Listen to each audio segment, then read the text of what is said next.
नमस्कार दोस्तों, आप सभी का स्वागत है हमारे चैनल स्मार्ट ट्रेडर्स में। और आप अभी देख रहे हैं हमारे चैनल पे इंस्टीट्यूशनल ट्रेडिंग का ये कोर्स, जिसमें कि आप देखेंगे कि इस कोर्स में आपने अभी तक के जो सीखा है वो पुल बैक और ब्रेकआउट के पहले तक का आपने सब कुछ सीख चुके हैं। मैनिपुलेशन सीखे हैं, बैलेंस सीखे हैं। तो आज का जो टॉपिक है वो पुल बैक और ब्रेकआउट है। तो जब भी मार्केट आपके इस वीडियो में हम आपको सिखाने वाले हैं कि आप जो है why we need to define the pull back and breakout correctly and how to define it, और उसका एग्जांपल भी मैं आपको बताने वाला हूँ। तो हमें पुल बैक और ब्रेकआउट क्यों डिफाइन करना होता है कि जब भी हम इसको डिफाइन करेंगे तो हम पहले तो इसकी एंट्री बहुत अच्छे तरीके से हम पहले डिफाइन कर लेंगे, ताकि हमारा स्टॉप लॉस एकदम मिनिमम हो और प्रॉफिट जो है, रिस्क टू रिवॉर्ड रेशो बहुत अच्छा हो। मान लो अगर हम यहाँ पर कहीं पर एंट्री करते हैं तो हमारा स्टॉप लॉस छोटा सा ही होना चाहिए और हमारा जो रिवॉर्ड रेशो है वो अच्छा खासा होना चाहिए। तो इसीलिए हमें एक अच्छी एंट्री चाहिए होती है। तो अच्छी एंट्री करने के लिए हमको पुल बैक और ब्रेकआउट बहुत अच्छे से डिफाइन करना आना चाहिए। तो ये पुल बैक और ब्रेकआउट डिफाइन करना ही आज के इस वीडियो में हम आपको दिखाने वाले हैं। इसके लिए क्या होगा, सबसे पहले हमको ट्रेंड आइडेंटिफाई करना होगा। जैसे कि आप देख रहे हैं कि हायर हाई बन रहा है और हायर लोज बन रहे हैं। तो अगर हायर हाई बन रहा है एंड हायर लो बन रहा है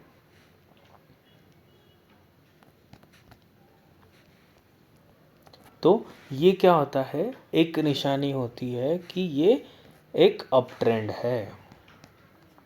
अप ट्रेंड की निशानी क्या होती है कि हायर हाई बनाएगा और हायर लो बनाएगा। तो इसको हम क्या बोलेंगे, ये एक अप ट्रेंड है, इसको बोला जाता है अप ट्रेंड। और डाउन ट्रेंड क्या होता है, जिसमें लोअर लो बनाता है। मार्केट ऊपर से नीचे आता है, फिर ऊपर जाता है, फिर नीचे आता है। इसमें क्या होता है, लोअर लो बनते हैं और लोअर हाई भी बनते हैं। लोअर लो बनते हैं और लोअर हाई बनते हैं। और यहीं पर ही ब्रेकआउट और पुल बैक होता है। जैसे कि आप देख रहे हैं यहाँ पे इसका ब्रेकआउट हुआ, मार्केट ऊपर गया, फिर ये CTS का ब्रेकआउट हुआ, ये ऊपर गया, यहाँ पर पुल बैक हुआ और यहाँ से फिर से ब्रेकआउट कर दिया। यहाँ पुल बैक हुआ और यहाँ से ब्रेकआउट कर दिया। तो हमको पुल बैक और ब्रेकआउट डिफाइन करना भी आना चाहिए, ताकि हमारी एंट्री बहुत ऑप्टिमम हो सके। तो पुल बैक को आप किस तरीके से डिफाइन करेंगे, जब भी मार्केट पुल बैक कर रहा है तो इसमें 2 रिवर्सल कैंडल कंटिन्यूस बनना चाहिए। मतलब मार्केट जब यहाँ से नीचे आ रहा है तो यहाँ पर एक कंटिन्यू 2 कैंडल बनेगी। मतलब एक कैंडल ऐसी बनेगी और दूसरी कैंडल इसका लो ब्रेक करेगी। तो ये जो है pull back valid pull back कहलाएगा। तो अगर यहाँ पर इसका पुल बैक आ रहा है तो यहाँ तक आने में इस तरीके से कैंडल्स बनाना बहुत ज़्यादा ज़रूरी है, तभी हम इसको वैलिड पुल बैक बोलेंगे। ब्रेकआउट क्या है, मान लो ये स्ट्रक्चर है, इसका ब्रेकआउट यहाँ पर हो रहा है जैसा कि आप देख रहे हैं।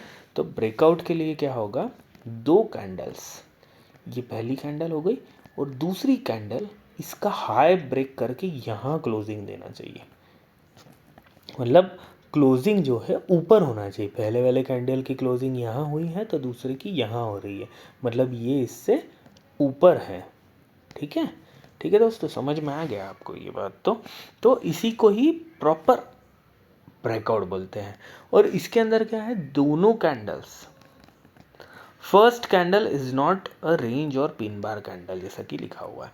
तो इसमें फर्स्ट जो है हमारा रेंज बाउंड कैंडल नहीं होना चाहिए। मतलब फर्स्ट कैंडल हमेशा मोरूबोजू या फिर एक वैलिड जो अपने को दिखाए एक बुलिश कैंडल होना चाहिए ब्रेकआउट के केस में। और एक बेरिश कैंडल भी अगर इस तरीके से होती है तो भी चल जाएगा, कि ये भी कैंडल इस तरीके से चल जाएगी। लेकिन कैंडल ऐसी पिन बार हो गया, कुछ मार्केट ने डायरेक्शन ही नहीं दिखा है, ऊपर भी नहीं गया नीचे ही नहीं गया, मार्केट उसी रेंज में घूमते जा रहा है, ऐसे ऐसी छोटी छोटी कैंडल्स बना रहा है, एक वैलिड ब्रेकआउट होना चाहिए, ऐसे कंटिन्यू कैंडल बनाना चाहिए। तो ये ब्रेकडाउन पुल बैक हम उसको अच्छा तरीके से बोल सकते हैं। और ब्रेकआउट के टाइम पे वैलिड ऐसी ऐसी कैंडल बनाना चाहिए मार्केट में, तभी जाके हम बोलेंगे कि ये प्रॉपर ब्रेकआउट है। तो पुल बैक और ब्रेकआउट में भी सेम है, 2 candles closed out of the range, मतलब ये जो रेंज है इसके बाहर 2 कैंडल क्लोज होना चाहिए, इस रेंज के बाहर, मतलब यहीं पर 2 कैंडल इस तरीके से बनना चाहिए, ठीक है, एक के बाद एक। और they are not pin bar नहीं होना चाहिए, वो एक प्रॉपर एक वैलिड कैंडल दिखना चाहिए, क्लियर। अभी क्या होता है, कभी कभी आप मान लो 1 आवर टाइम फ्रेम में देख रहे हैं, अगर आपको वो नहीं हो रहा है, आपको दिख रहा है कि 1 आवर टाइम फ्रेम में एक कैंडल बड़ी बन गई, सॉरी एक कैंडल इस तरीके से बड़ी बन गई, उसके बाद एक छोटी बन गई, तो इसका ब्रेकआउट हुआ ही, प्रॉपर ब्रेकआउट आपको यहाँ पर दिख नहीं रहा है। तो आप इसको टाइम फ्रेम को छोटा कर लेंगे, 30 मिनट्स कर देंगे, तो 30 मिनट्स में आपको क्लियर 2 कैंडल्स ऐसे बनते हुए आपको दिख जाएगी। तो ये कंफर्म करने के लिए आप 2 टाइम फ्रेम को यूज़ करेंगे। नेक्स्ट थिंग क्या है कि पुल बैक जो है रेंज में नहीं होना चाहिए। पुल बैक अगर आ रहा है तो pull back proper pull back होना चाहिए। जैसे कि आप देख रहे हैं, अगर पुल बैक आया है तो यहाँ से ही पुल बैक आया है, इसका जो है पुल बैक नीचे होना चाहिए। अगर मान लो इसको तोड़ रहा है, चेंज ऑफ स्ट्रक्चर होने वाला है, तो प्रॉपर इसके बाहर होना चाहिए, रेंज के अंदर। मतलब मुझे बोलना है कि ये जो लाइन है ये रेंज के अंदर है, इसी के अंदर अगर मुझे बड़ी बड़ी कैंडल्स दिखती है और यहीं तक आती है, इसका ब्रेकआउट नहीं होता है, सॉरी इसका पुल बैक इस तरीके से नहीं करते हैं डाउन साइड में ब्रेकआउट देके, तो हम उसको पुल बैक नहीं बोलेंगे। ब्रेकआउट भी अगर इसी रेंज के अंदर होता है तो वो फॉल्स ब्रेकआउट कहलाएगा। अगर रेंज में रहता है तो वो फॉल्स ब्रेकआउट है, उसको ब्रेकआउट नहीं बोलेंगे। यहाँ पर अगर हो रहा है या फिर यहाँ हो रहा है तो उसको हम फॉल्स ब्रेकआउट बोलेंगे। चलिए वीडियो में अभी आगे बढ़ते हैं। अभी मैं आपको एक एग्ज़ाम्पल खोल के दिखा देता हूँ। एग्ज़ाम्पल के लिए अभी मुझे ढूंढना होगा, क्योंकि ये मेरे पास में कुछ रेडी तो नहीं है। एक मैं कल कुछ देख रहा था, IGL का एक ग्राफ देख रहा था, इंद्रप्रस्थ गैस का, तो उसको मैं ओपन करके एक बार आपको चेक करके बता देता हूँ कि मुझे यहाँ पर प्रॉपर पुल बैक और ब्रेकआउट मिल रहा है क्या। हाँ, तो ये आप अच्छे से देखिए, यहाँ पर क्या हो रहा है, मार्केट यहाँ से ऊपर जा रहा है, ठीक है। यहाँ पर मार्केट ने बहुत अच्छा एक अप साइड में मूवमेंट दिया हुआ है, यहाँ पर आप देख सकते हैं। यहाँ से मार्केट ने एक अप साइड में गया, यहाँ पर आया, रेंज बाउंड हुआ, ठीक है, यहाँ पर हुआ, यहाँ पर इसका ब्रेक डाउन किया उसने, और मार्केट फिर यहाँ से नीचे जाने लगा। ये तो एक रेंज में ही रह गया, तो इसको हम ब्रेकआउट नहीं बोलेंगे, ये कंटिन्यू ऑफ स्ट्रक्चर बोल देंगे। ये गया यहाँ से, फिर से ये ऊपर गया, यहाँ जैसे टच करेगा ये नीचे आ गया यहाँ से। तो इसको समझने के लिए 2 मिनट में ये सारी चीज़ें एक बार क्लियर कर देता हूँ आपको बताने के लिए। यहाँ पर जो है इसने अच्छे खासा ब्रेकआउट दिया है, ये हायर हाइज बना रहा था मार्केट, ये फिर यहाँ पर इस रेंज को इसने डाउन साइड में ब्रेकआउट दे दिया है, फिर ये ऊपर जाते गया, हायर हाई बनाया, फिर इसने इसको ब्रेकआउट दे दिया है, ठीक है। इसको ब्रेकआउट को किस तरीके से आप डिफाइन करेंगे कि इसको 2 बड़ी कैंडल्स इसके नीचे बन गई, मतलब ये एक बड़ी एक कैंडल थी, उसके नीचे ये 2 बड़ी कैंडल से इसका ब्रेकआउट हो गया है, तो हम इसको बोलेंगे एक वैलिड जो है पुल बैक यहाँ पर दिया हुआ है। फिर यहाँ से मार्केट ऊपर गया, ठीक है, तो ये इसका जो है CTS रहेगा, यहाँ पर टच होते हुए फिर से एक बार नीचे आ गया। तो यहाँ पर अभी हम देख रहे हैं कि मार्केट अभी जिस तरीके से चल रहा था रेंज से, यहाँ पर जैसे ही इसका ब्रेकआउट मिला तो स्ट्रक्चर क्या हुआ कि इतने बड़े कैंडल से ब्रेकआउट मिलने पे मुझे स्ट्रक्चर एकदम से चेंज हो गया। मुझे दिख रहा है कि मार्केट जो है अपसाइड में मूवमेंट देने लगा। फिर डाउन साइड में मैं देख रहा हूँ यहाँ से फिर से एक रेंज बना लिया है मार्केट। फिर यहाँ पर डाउन साइड में इसने एक मूवमेंट दे दी, इस स्ट्रक्चर को ब्रेक कर दिया। ठीक है, कौन सा स्ट्रक्चर को ब्रेक कर दिया, ये देखिए यहाँ पर, और इसमें 2 कैंडल्स उसने बना दी। अभी जैसे ही ये इस रेंज को टच करता है यहाँ पर, तो मैं यहाँ पर शॉर्ट कर दूंगा। फिर उसके बाद में मैं फिर से चेक करूँगा कि ये मार्केट किस तरीके से जा रहा है। फिर ऐसा गया, ऐसा गया, ऐसा आया, फिर इसने अपसाइड में इसको तोड़ दिया। मतलब इसको तोड़ते हुए एक बहुत बड़ी कैंडल ऊपर की तरफ गई, तो मेरा स्ट्रक्चर फिर से मेरा चेंज हो गया है। यहाँ पर अभी मैं देखूँगा, हाँ देखिए यहाँ से मार्केट ऊपर जाने लगा। लेकिन अभी इसको मैं कंफर्मेशन कैसे करूँगा कि यहाँ पर जो है मेरा CTS था, CTS को यहाँ पर जो है अच्छे से सस्टेन ही नहीं किया, मार्केट फिर से नीचे आ चुका है यहाँ पर। तो मैं यहाँ पर ट्रेड नहीं लूँगा। यहाँ पर मैं अभी ये रेंज वाला मार्केट है, इसको नीचे के साइड में ब्रेक डाउन होने दूंगा। मैं देखता हूँ कि इसने इस तरीके से ब्रेक डाउन दे दिया। अभी क्या होगा, मैं यहाँ पर BOS और CTS डिफाइन करूँगा, और जैसे ही यहाँ पर मार्केट आता है CTS के पास में, यहाँ पर मैं शॉर्ट कर दूँगा। शॉर्ट अगर मैं कर देता हूँ तो मार्केट कैसा जाता है मुझे भी अभी पता नहीं। यहाँ पर मैं एक शॉर्टिंग की अपॉर्चुनिटी ढूंढूंगा। ठीक है, और मैं शॉर्ट करने के लिए सोचता हूँ तो मार्केट अप साइड में मुझे ब्रेकआउट दे देता है, अप साइड में चला जाता है। पुल बैक यहाँ पर जो भी मेरा जो ब्रेकआउट यहाँ पर प्रॉपर हुआ नहीं था, मैंने जो है इसका, मुझे CTS जो बनाना है वो मैं गलत ड्रॉ किया। इसीलिए आपको CTS हमेशा क्लियर ड्रॉ करना है। मतलब हमारा CTS होगा ये, क्योंकि यहाँ से मार्केट सीधा आ गया है। हम इसको ये ऐसी रेंज हम नहीं बना सकते हैं, क्योंकि यहाँ पर देखिए आपको रेंज बनाने के लिए कोई भी बड़ी कैंडल्स आपको यहाँ पर नहीं दिख रही है, सब छोटी छोटी कैंडल्स है यहाँ पर। ठीक है, तो ये रेंज नहीं है। तो इसका जो पुल बैक था वो यही था, लास्ट वाला यहाँ पर, और ये इसका CTS था। तो ये मार्केट नीचे आने के बाद BOS तक गया, और यहाँ पर मैं अगर मार्केट को शॉर्ट करता हूँ तो मार्केट यहाँ तक का मुझे टारगेट देता है, फिर से ऊपर चला जाता है, लेकिन ये मेरे CTS को ब्रेक नहीं कर पाता है। देखिए ये जो मेरा CTS है, इसको मेरा स्टॉप लॉस हिट नहीं हुआ। मेरा स्टॉप लॉस यहाँ पर रहेगा। अगर मैं यहाँ पर ट्रेड लेता हूँ, अगर मैं यहाँ पर ट्रेड भी ले लेता हूँ एक, और मैं टारगेट अगर 1:5 का रखता हूँ, तो हमेशा मुझे जो है CTS के ऊपर ही मेरा स्टॉप लॉस रखना होगा, और मैं यहाँ पर पोजीशन को होल्ड करूँगा, क्योंकि मेरा जब तक के स्टॉप लॉस हिट नहीं होता है तब तक के ये मेरे लिए ट्रेड प्रॉपर ही है।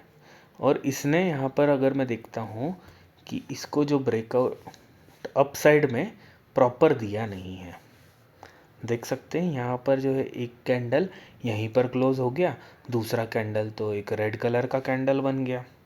जैसे कि आप देख सकते हैं ये जो कैंडल है ये रेड कलर का हो गया है। ठीक है, उसके बाद में फिर एक पिन बार कैंडल बन गया।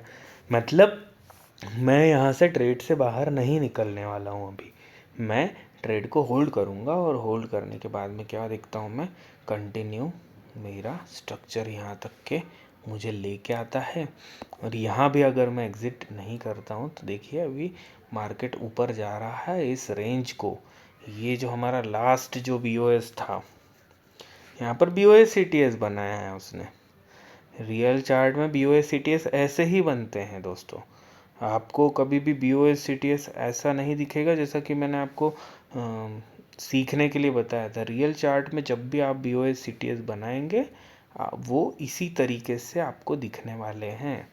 तो अभी बताइए आप, यहाँ पर BOS CTS क्या हुआ, ये हमारा हो गया BOS, और ये हमारा हो गया CTS रिसेंट वाला, नहीं सॉरी, यह हमारा हो गया BOS और ऊपर वाला हो गया CTS। तब मार्केट जो है अगर BOS को टच भी करता है, और यहाँ पर अगर ब्रेकआउट मुझे नहीं देखने को मिलता है बड़ी बड़ी कैंडल्स, तो मैं यहाँ पर लॉन्ग जाने के लिए कभी भी ट्राई नहीं करूँगा। यहाँ आने के बाद अगर मार्केट फिर से अगर पुल बैक दे देता है, 2 बड़े बड़े कैंडल्स बना देता है, तो मैं यहाँ पर फिर से मेरा एक ट्रेड डाउन साइड में ओपन कर सकता हूँ और इसका टारगेट में और उसका स्टॉप लॉस मुझे जो है इसके ऊपर ही रखना होगा, क्योंकि मेरा CTS के ऊपर ही स्टॉप लॉस हमेशा रहने वाला है। लेकिन रिवॉर्ड रेशो जो है मेरा छोटा नहीं रहेगा, रिवॉर्ड हमेशा मैं इससे भी नीचे रखूँगा। तो आप देखिए यहाँ पर आपका रिस्क टू रिवॉर्ड रेशो अगर आप चेक करते हैं तो काफ़ी अच्छा है। 33% आप प्रॉफिट यहाँ पर बना लेंगे इस ट्रेड में। ठीक है, ये मुझे आपको ट्रेड नहीं दिखाना था, एक्चुअली मुझे सिखाना था कि BOS और CTS किस तरीके से देखेंगे आप, और पुल बैक और ब्रेकआउट यहाँ पर किस तरीके से आइडेंटिफाई करेंगे। चलिए एक और एग्जांपल देखने के लिए मैं अभी आपको बैंक निफ्टी बैंक का एक चार्ट अपन हम ओपन कर लेते हैं, थोड़ा सा पीछे चले जाते हैं, है ना। तो यहाँ पर आप देख रहे हैं कि मार्केट जो है कंटिन्यू लोअर लो बनाते जा रहा है। यहाँ पर जो है मार्केट इधर से आया, इधर गया, यहाँ गया, फिर नीचे आया, फिर ऊपर गया, फिर यहाँ पर नीचे आ गया, फिर ऊपर गया और फिर से नीचे आ गया।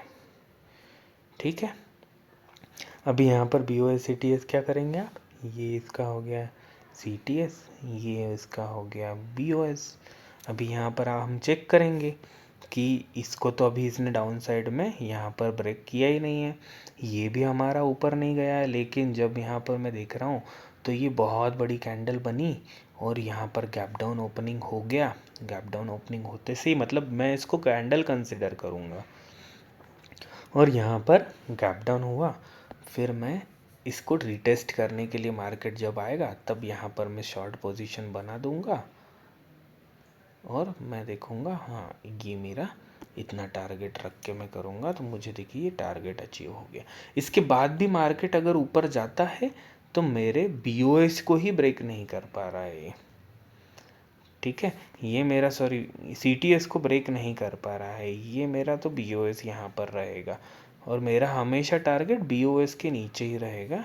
ये देखिए इसने तो इसको यहाँ पर तक का मुझे रिवॉर्ड दे चुका है मार्केट, अगर मैं रुकता तो यहाँ तक का भी मैं उठा लेता। अभी क्या बात हो रही है कि यहाँ पर जो है मार्केट ने स्ट्रक्चर चेंज क्यों कर दिया, यहाँ से तो मार्केट ऊपर ब्रेकआउट दिया ही नहीं, यहाँ नीचे के साइड में पुल बैक दे दिया, फिर यहाँ पर देख रहा हूँ और ब्रेकआउट हो गया है, फिर यहाँ से पुल बैक हो रहा है। अगर मैं यहाँ पर शॉर्ट पोजीशन लेता हूँ तो ये तो मेरा इनवैलिड पुल बैक हो गया, राइट, ये इनवैलिड हो रहा है, इसीलिए मैं यहाँ पर मैं लॉन्ग कैसे जाऊँगा। तो वो देखने के लिए हम देखते हैं कि मार्केट का रियल ब्रेकआउट कैसा है। यहाँ पर आ रहा है मार्केट, ठीक है, तो यहाँ पर आप देख रहे हैं कि इसने एक छोटा कैंडल बना दिया है, मतलब यहाँ पर सेल का पावर ख़त्म हो गया। उसके बाद में फिर से एक ग्रीन कैंडल बन गया, ठीक है, मार्केट ऊपर चला गया। हम यहाँ से देख रहे हैं कि रेड कैंडल से तो ब्रेक डाउन तो किया, लेकिन ये मार्केट इतना बड़ा ग्रीन कैंडल बना के इसको ब्रेकआउट दिया, फिर उसके बाद में रेड कैंडल बनाया, सस्टेन नहीं किया, तो मैं लॉन्ग नहीं जा सकता हूँ। फिर यहाँ पर मैं देख रहा हूँ कि 2 कैंडल्स जो है अच्छे खासे कैंडल बन रहे हैं, जो कि एक के ऊपर एक बना रहे हैं, ये बुलिश कैंडल्स हैं सारे। इसको ये ब्रेक डाउन देता है, फिर मैं क्या करूँगा, यहाँ पर अपना जो है POI मार्क कर लूँगा। POI भी क्या होता है वो हम अपकमिंग वीडियोस में जान लेंगे, क्योंकि अभी क्या हो रहा है कि हम पुल बैक और ब्रेकआउट ही समझ रहे हैं। तो यहाँ पर एक POS जोन बनता है, ये जो कैंडल होती है इसके बाद वाली, ये POS जोन है और यही ऑर्डर ब्लॉक कहलाता है मेरा। तो यहाँ पर मैं अपना अभी बाय का ऑर्डर प्लान करूँगा, क्योंकि यहाँ पर भी आप देख रहे हैं कि मुझे ब्रेकडाउन जो है वैलिड मिला नहीं है। यहाँ पर ब्रेकडाउन मार्केट ने किया और फिर से ऊपर चला गया मार्केट। तो जैसे ही ये ऊपर जाता है और मुझे ब्रेकआउट फिर से मिलता है, यहाँ भी ब्रेकआउट मिला, यहाँ भी ब्रेकआउट मिला, तो मैं मेरे BOS और CTS मार्क करूँगा। ये मेरे यहाँ के रिसेंट BOS और CTS बन जाएंगे और यहाँ पर मैं लॉन्ग पोजीशन प्लान करूँगा, यहाँ पर मेरा लॉन्ग पोजीशन हो जाएगा और इसका स्टॉप लॉस इसके नीचे लगेगा मेरा, और मेरा देखिए मुझे कितना रिवॉर्ड मिलता है। यहाँ से जो है मार्केट इतना ऊपर गया हुआ है, मार्केट रुक ही नहीं रहा है, यहाँ तक का मुझे टारगेट मिल चुका है इजीली। ठीक है दोस्तों, तो इस तरीके से हम हमारा ट्रेड ब्रेकआउट और पुल बैक को देख के कर सकते हैं। यहाँ पर भी देखिए आपको ब्रेकआउट हुआ है क्या, यहाँ से मार्केट ऊपर गया, नीचे आया, ऊपर गया। यहाँ पर क्या इसने वैलिड ब्रेकआउट दिया है, देखिए हाँ, तो यहाँ पर आप देख सकते हैं कि एक बेरिश कैंडल बनाया, फिर एक छोटा सा कैंडल बनाया, मतलब ये पुल बैक भी नहीं हुआ। यहाँ पर फिर जो है 2 बुलिश कैंडल बना दी, और तीसरा जो है एक सिग्निफिकेंट कैंडल यहाँ पर मुझे दिख रहा है, जो कि ये है। इससे मैं जो है मेरा कंटिन्यूशन ऑफ ट्रेंड समझ सकता हूँ। लेकिन फिर भी मैं देख रहा हूँ इसका ब्रेकआउट प्रॉपर नहीं हुआ है। यहाँ पर फिर मैं देख रहा हूँ कि यहाँ पर पिन बार कैंडल्स बने जा रहे हैं, ये सारे कैंडल्स जो है यहाँ पर पिन बार बन रहे हैं। तो यहाँ पर जो नीचे की तरफ मार्केट आ रहा है वो देखिए बड़े कैंडल्स बना के आ रहा है, मतलब ये जो पुल बैक है वो वैलिड पुल बैक होगा। फिर से मार्केट ऊपर गया, फिर से यहाँ आ गया, तो मेरा जैसे ही इसने CTS ब्रेकडाउन किया है तो मैं यहाँ पर मार्क कर लूँगा चेंज ऑफ स्ट्रक्चर, और मेरा BOS भी इसने एक बड़ी कैंडल से ब्रेकडाउन कर दिया है। ये हमारा क्या होता है, BOS, ये होता है CTS। तो BOS को भी इसने ब्रेक कर दिया। फिर यहाँ पर मैं एक POI जोन ड्रॉ करूँगा और यहाँ पर शॉर्ट पोजीशन का प्लान करूँगा, और अच्छा खासा रिवॉर्ड लेकर यहाँ तक के मैं ट्रेड से बाहर हो जाऊँगा। फिर मैं देखता हूँ कि यहाँ से जो है मार्केट ऊपर की तरफ जा रहा है। ठीक है, तो क्या ये वैलिड पुल बैक ब्रेकआउट हुआ? नहीं, क्योंकि यहाँ पे एक पिन बार कैंडल बन गई। फिर मार्केट आया, फिर यहाँ पर देख रहा हूँ 2 कैंडल बनाना चाहिए रेंज के ऊपर, तो इसने 2 कैंडल नहीं बनाई। फिर देख रहा हूँ मार्केट नीचे आ गया, एक तो नीचे के साइड भी ब्रेकडाउन इसने दिया नहीं है, क्योंकि ये देखिए ये क्या होगा, ये हमारा जो है जोन बन गया है। फिर मार्केट ऊपर गया है, फिर नीचे आया है, तो यहाँ तो नीचे तक आया ही नहीं। फिर इसने अपसाइड में जो ब्रेकआउट दिया है ये वैलिड ब्रेकआउट है। क्यों ये वैलिड ब्रेकआउट है? क्योंकि यहाँ पर एक बड़ा मोरुबुजु कैंडल से इसने ब्रेकआउट दिया है, उसके ऊपर भी एक मोरुबुजु कैंडल बन चुका है।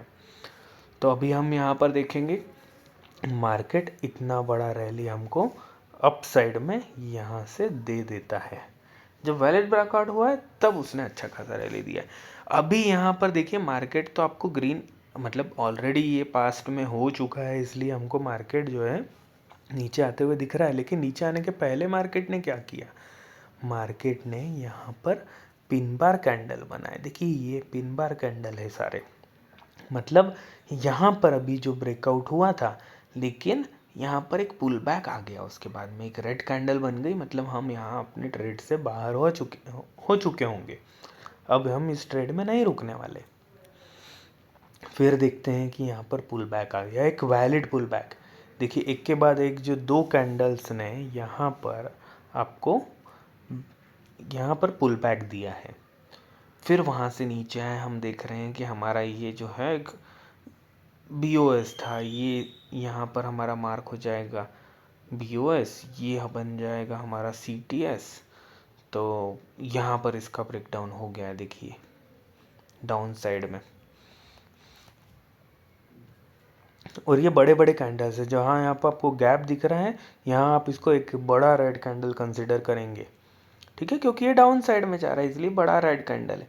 तो यहाँ पर एक फिर से एक डाउन मूवमेंट आपको देखने को, हाँ डाउन मूवमेंट आपको देखने को यहाँ पर मिल रही है, जो कि हमारी है यहाँ से लेके तो यहाँ तक के है। ठीक है दोस्तों, ये एक डाउन मूवमेंट हो गई। फिर देख रहे हैं यहाँ पर पिन बार कैंडल बना दिया, मार्केट फिर से ऊपर जाने लगा। फिर एक रेड कैंडल से ब्रेकआउट पुल बैक दिया। फिर देख रहे हैं मार्केट में कुछ अच्छा मूवमेंट नहीं हो रहा है, यहाँ पर मैं बाइंग पोजीशन प्लान नहीं कर सकता, क्योंकि मुझे कोई कैंडल्स में कुछ ऐसा सिग्निफिकेंट दिख ही नहीं रहा है। फिर मार्केट ऊपर गया, फिर नीचे आ गया, फिर यहाँ देख रहा हूँ मुझे कैंडल्स कुछ प्रॉपर नहीं दिख रहे हैं। लेकिन जब मैं यहाँ देखता हूँ तो मुझे डेली यहाँ पर गैप अप दिखता है। ये यहाँ से ऊपर हो गया है, फिर यहाँ से ऊपर चला गया, फिर यहाँ से। तो जब मुझे ये कंटिन्यू अप दिखता है, फिर मेरा CTS ब्रेक करता है, तो मैं कंटिन्यू ऑफ स्ट्रक्चर यहाँ पर मान सकता हूँ। और यहाँ पर मुझे एक बहुत अच्छा, देखिए यहाँ पर इतना अच्छा मूवमेंट यहाँ से यहाँ तक का मुझे देखने को मिल गया है। तो आज के वीडियो में आपने एक्चुअली, हमें ये स्ट्रक्चर देखना नहीं था, हमें जानना था पुल बैक और ब्रेकआउट क्या है, जो कि आप ठीक से समझ तो चुके हैं, लेकिन इसका प्रैक्टिस अभी भी आपको करना होगा। तो पुल बैक और ब्रेकआउट क्या है, इसका प्रैक्टिस करने के लिए आप जो है, जैसे मैंने आपको 2 शेयर में दिखाया, एक तो इन बैंक निफ्टी में दिखाया, एक IGL में दिखाया, आप खुद बैक टेस्टिंग कीजिए इसको। पुल बैक ब्रेकआउट वैलिड है या इनवैलिड है, ये देखिए। आने वाली वीडियोस में मैं आपको किस तरीके से और अच्छे से आप ड्रॉ कर सकते हैं, और रियल ट्रेड के एग्जांपल्स, और आपको और भी बहुत सारी चीज़ें मैं इस वीडियो सीरीज़ में आपको दिखाने वाला हूँ। तो मिलते हैं नेक्स्ट वीडियो में। जय श्री महाकाल दोस्तों।